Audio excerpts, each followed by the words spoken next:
Hello बच्चों, कैसे हो आप सभी। मैं हूं पूजा मेहता और मेरे यूट्यूब चैनल स्टडी नेटिक में आप सभी स्टूडेंट्स का वेलकम है। बच्चों, सीबीएसई ने अपने पैटर्न में चेंज करते हुए कोई नया कोर्स स्ट्रक्चर जारी किया है, जिसमें आपको ये बताया गया है कि आपके एग्ज़ाम टर्म वाइज होंगे, टर्म 1 एंड टर्म 2।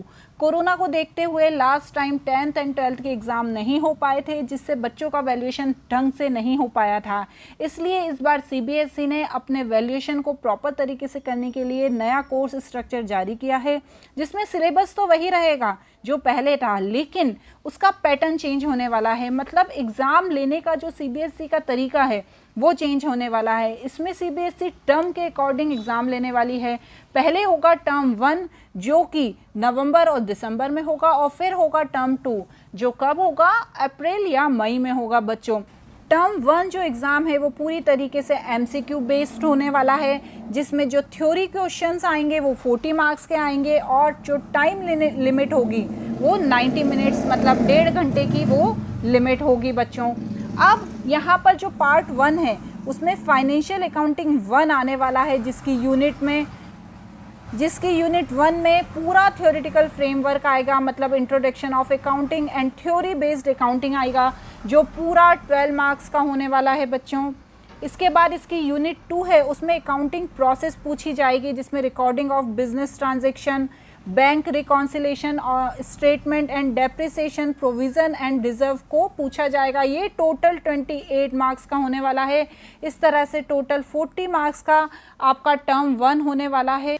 अब जैसा कि मैंने आपको बताया कि पार्ट 1 में फाइनेंशियल अकाउंटिंग आने वाली है, जिसमें इंट्रोडक्शन ऑफ अकाउंटिंग के आपको कॉन्सेप्ट, ऑब्जेक्टिव, एडवांटेज, लिमिटेशन ये सब पढ़ाई जाएगी। बेसिक अकाउंटिंग टर्म बताई जाएगी। यदि आप क्लास 11th में आए हैं तो आपने थोड़ा बहुत तो पढ़ना स्टार्ट कर ही दिया होगा बच्चों। तो यही स्टार्टिंग के चैप्टर्स हैं। थ्योरी बेस्ड अकाउंटिंग आएगी, जिसमें फंडामेंटल अकाउंटिंग एजम्पशंस, कॉन्सेप्ट ये आएंगे, बिजनेस एंटिटी, मनी मेजरमेंट, ये सारी चीज़ें उन्होंने टर्म 1 में कवर की है। इसे आपको अच्छे से पढ़ना है, लेकिन इस तरह से पढ़ना है कि एमसीक्यू बेस्ड क्वेश्चन आएंगे, ऑब्जेक्टिव बेस्ड क्वेश्चन आएंगे। इस चीज़ को माइंड में रखकर आपको पढ़ाई करनी है। अकाउंटिंग स्टैंडर्ड आएगा, गुड्स एंड सर्विस टैक्स आएगा। अब इसकी जो यूनिट 2 है उसमें पूरी अकाउंटिंग प्रोसेस आने वाली है। रिकॉर्डिंग ऑफ बिजनेस ट्रांजेक्शन्स आपसे पूछे जाएंगे। उसके बाद यहाँ पर bank reconciliation statement, depreciation, provision and reserve को आपको पूरा टर्म 1 में कवर किया जाएगा बच्चों। इस तरह से आपने ये सारे स्टार्टिंग के चैप्टर हैं जो आपने पढ़ लिए होंगे या पढ़ना स्टार्ट कर दिए होंगे, ये आपको टर्म 1 में पूछे जाएंगे। अब आपसे टर्म 2 में क्या पूछा जाएगा, ये भी थ्योरेटिकल क्वेश्चन इसमें आएंगे। ये 40 मार्क्स का होगा, बट ये रिटन एग्जाम होगा। लेकिन यदि उस समय तक कोरोना वापस आ जाता है तो हो सकता है कि इसे भी एमसीक्यू बेस्ड कर दिया जाए। इसमें पूरी अकाउंटिंग प्रोसेस पूछी जाएगी। Accounting for bill of exchange पूछा जाएगा। Trial balance and reconciliation of errors को पूछा जाएगा। इसके पार्ट बी में फाइनेंशियल अकाउंटिंग 2 पूछी जाएगी। Financial statement of sole proprietorship for complete and incomplete records के बारे में आपसे पूछा जाएगा। यूनिट 4 में कंप्यूटर्स इन अकाउंटिंग ये पूछा जाएगा। इस तरह से 40 मार्क्स का ये पेपर होने वाला है। प्रोजेक्ट वर्क भी इसमें भी 10 मार्क्स का ही होगा। ये सारी चीज़ें आपको टर्म 2 के अंदर पूछी जाने वाली है बच्चों।